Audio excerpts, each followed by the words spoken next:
Hi, I'm Jimmy. In this video, we're looking at Alibaba's stock, ticker symbol BABA. First, we're going to look at the basics of Alibaba's business. Then we're going to dive quickly through their financials. And then we're going to try to come up with a fair value for Alibaba's stock using discounted cash flow. And stick around until the end of the video, because towards the end of the video, we're going to review one of the key drivers that I found to Alibaba's stock price and ultimately our success if we're considering an investment in Alibaba's stock. Okay, so let's start with Alibaba's business. So Alibaba's business can be broken into four main segments. These are those segments according to how much revenue they brought in during 2019. 2019 recently ended for them. Now, clearly, their core commerce division is where most of the revenue comes from, but some of the other segments are believed that they're going to be huge contributors to Alibaba's stock price in the coming years. Let's start with cloud computing. Right now, cloud computing accounts for about 7% of 2019 revenue. So Alibaba's cloud offers nearly everything that we would expect from a cloud company. They have large scale computing, they have data storage, they have security management and app development, they have big data analytics, they have machine learning, and on and on and on. They do pretty much everything Amazon Web Services does. And the Alibaba Cloud is the third largest cloud company in the world and the largest cloud company in China. And without question, this is one of those places of optimism for Alibaba. Much like Amazon Web Services is for Amazon, it is believed that although this business segment is not profitable right now, in the coming years, this is going to be a huge driver for growth. Okay, then we have digital media and entertainment. This segment has a lot of digital entertainment. They have Alibaba Pictures, they have news feeds, they have music, they control Youku, which is the third largest video streaming platform in China. And once again, this is one of the points of optimism for Alibaba. And Alibaba has gone out of their way to point out that this segment is useful beyond just revenue. This segment allows for useful data gathering beyond the shopping habits that they track using their core commerce section. In theory, this data allows for Alibaba to better offer services and products that their customers ultimately want. This is a very efficient way of gathering a ton of data, and you'll see that that's a common theme throughout all of their business. Data gathering is huge for them. Okay, now we jump over to the smallest segment, innovation initiatives and other. In this segment, they have things like AMAP, which provides navigation services and real-time traffic within China. And then they also have DingTalk, which they interestingly pronounce Ding Ding, which is an app that provides services like text messaging and voicemail, things along those lines. Okay, now into the largest segment, core commerce. So in this segment, they have a few different business lines that they operate. They have Alibaba.com, which is a wholesale marketplace. Then they have 1688.com. This is one of the leading business-to-business marketplaces in all of China.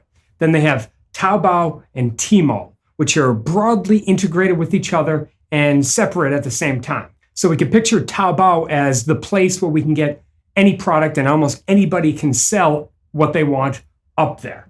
Then you have Tmall, which is where you'd find authorized sellers. So these sellers are more brand name sellers and have been authorized by the platform. Now, I say that they're integrated at the same time because if you live in China and jump on their app and search for a product, any product, well, the results from both services are blended together, although it will be clear which specific platform is selling that particular product, similar to the Amazon and Amazon's authorized sellers, along those lines.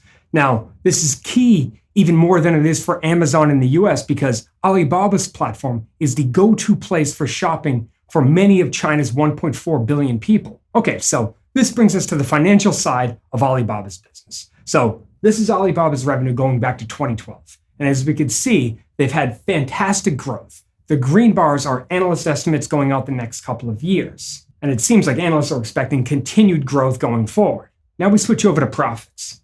And as we can see here, profits have still been doing pretty good, although they're not nearly as steady as revenue was. But we may also notice that analyst expectations, once again, the green bars, well, they expect for Alibaba's profits to continue to grow at a fairly rapid rate. And it's very possible since Alibaba has a lot of good things going on in their business right now. I just want to point out, these numbers are in US dollars. I had to go back to the different financial statements to pull down US dollars because if you go to something like Yahoo Finance, it's in their home currency. It's not in US dollars. So we've converted them here. Now, there's another part of Alibaba's business that we didn't touch on when we went through the segments because it's not in there. And it's still key to what Alibaba does, and that's Alipay. Alipay is a mobile platform that has 1 billion users, and it's a huge platform that has been a very strong complementary product to what Alibaba does. In fact, in many smaller cities in China, Alipay is introduced first, and then they use that to get people into the Alibaba retail platform. So it's much easier once you're using Alipay. Now, Alipay is actually part of Ant Financial, which is controlled by Jack Ma, who is also the founder of Alibaba. Alibaba recently bought about 1/3 of Ant Financial. Now, Ant Financial does much more than mobile pay. They offer insurance, they do money management, they do loans, they have a lot of different things that they do. But the reason it's not in one of the original segments is because they don't have to list it there. Because they only own 33% of it, well, they use something called the equity method of accounting, which requires that they list basically their portion of the sales or of the profits on one line in the income statement, one line in the balance sheet. That's it. They don't need to list anything else. If you're curious to see more about that type of thing, let me know in the comments below and I'll be sure to do a video on that type of method. Either way, let's move on to valuation. Well, there are a few different ways to value this type of company. Now, I'm a big fan of discounted cash flow, so I thought it would be interesting to use that to value Alibaba's stock. So this is the results of the discounted cash flow analysis. Now, I'm going to shorten this time frame up a bit so we can see it a bit easier. But as we could see, we're using a required rate of return of 9.5%. We're using a perpetual growth rate of 2.5%. And we end up with a fair value for Alibaba's stock of about $188 per share.